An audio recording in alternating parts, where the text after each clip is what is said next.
Hey guys, we are in day 95 in our Bible reading plan, Deuteronomy 7 through 9 and Psalm 95. 7 through 9 of Deuteronomy are awesome. So many highlightable verses in my Bible. We'll get to chapter 8 in a minute. Very much quoted by Jesus as he stood against temptation. But I'll start in chapter 7. A reminder that it's not, remember when we used to play dodgeball? And you always wanted the good people on your team, and there was always that weak link, and nobody wanted that weak link.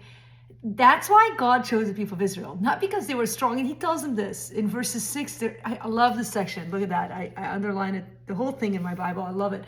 The Lord reminds his people that I didn't choose you because you were great. God isn't relying on our gifts and abilities, happy that we are part of his team, that we're going to make him win. No, God chooses us because of our weaknesses and because we are small and few.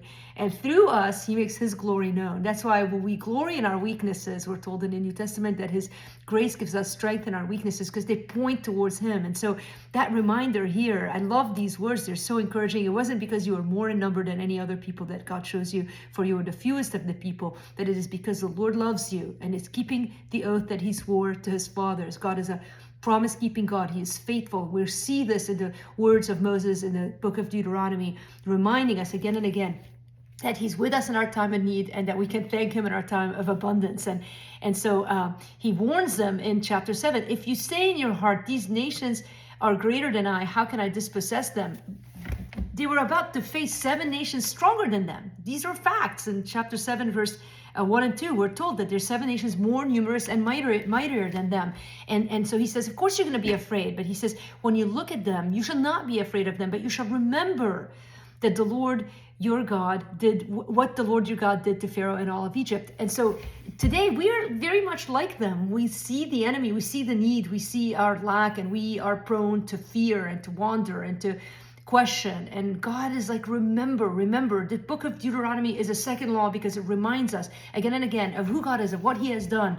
And so chapter 8 is such a powerful chapter. It's my mom's favorite chapter, probably one of my top 5 and maybe top 10. But in it are the quotables of Jesus when he stood in the wilderness after 40 days of not eating, and Satan comes against him. And again he quotes from Deuteronomy chapter 8.